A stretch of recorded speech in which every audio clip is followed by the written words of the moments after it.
I first heard about the Hollywood Fringe Festival probably a few years ago. Now, I actually did a show in 2018 for the Fringe with my comedy partner, Maria Wilson. We debuted our two-person show entitled Lady Farts. And that show was so much fun to create, and we had such a wonderful experience doing it. So I knew that it was possible to be done because there's a lot of stuff that goes into it, a lot of work that we have to do individually as the performers.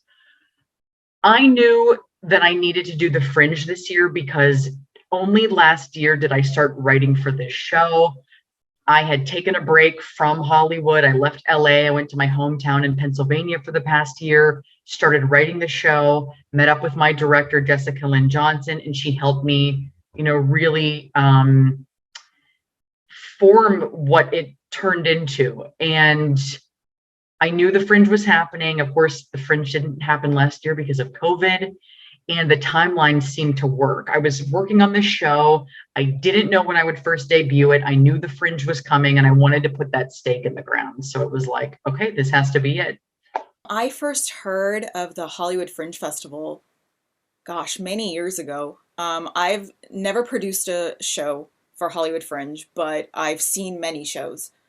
I have a lot of friends in Los Angeles who do theater, who are artists. And so I've seen a lot of wonderful shows over the years.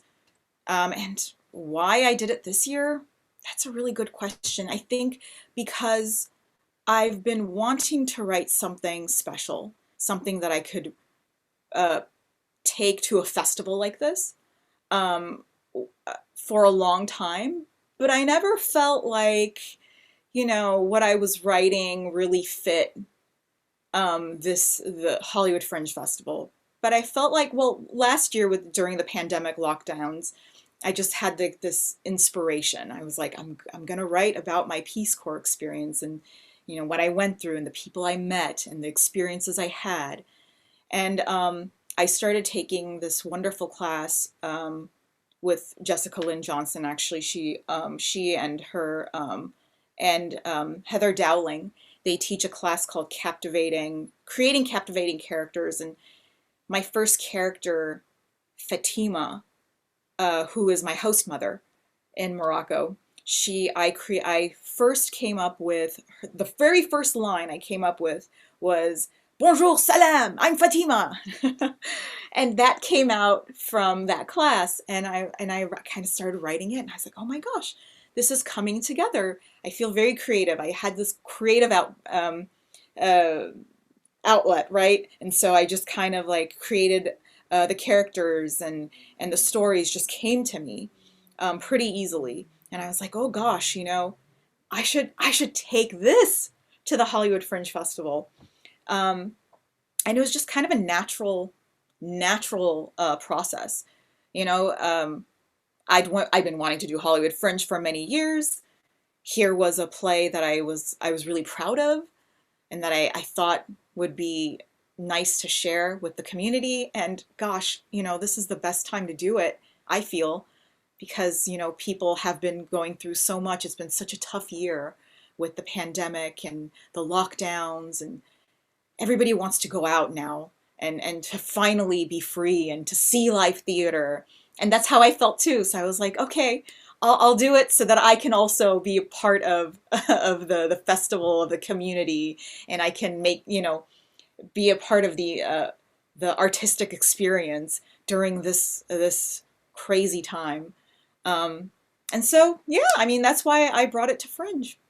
I first heard about the Hollywood Fringe Festival back in 2018. I auditioned for a small production, ensemble production called Yellow Wallpaper, directed by Denise Barrett. And she'd written it, and I resonated with that one because I knew that story, Yellow Wallpaper.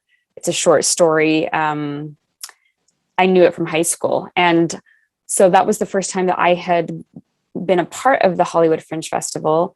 And I instantly just fell in love with it. The community is amazing. They're so uplifting and supportive.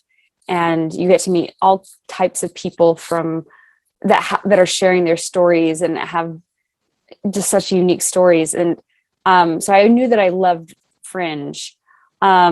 This year, I had been thinking about writing a solo show, but nothing was coming out whenever I was writing. I couldn't find I just couldn't find what I was looking for when it came to writing a solo show, because that writing a solo show is a very unique experience. It's unlike anything I've ever written, especially because you're just writing for yourself, but you're trying to be a million characters.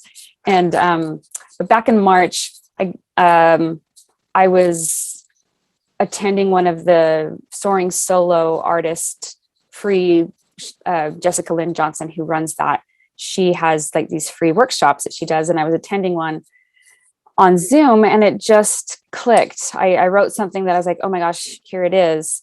And she had mentioned that day, she said, if you want to put a stake in the ground, Hollywood Fringe Festival is in August this year, and it would be a great way to put a stake in the ground to get your project done. And knowing me, I needed that stake in the ground so I could actually focus and have a deadline.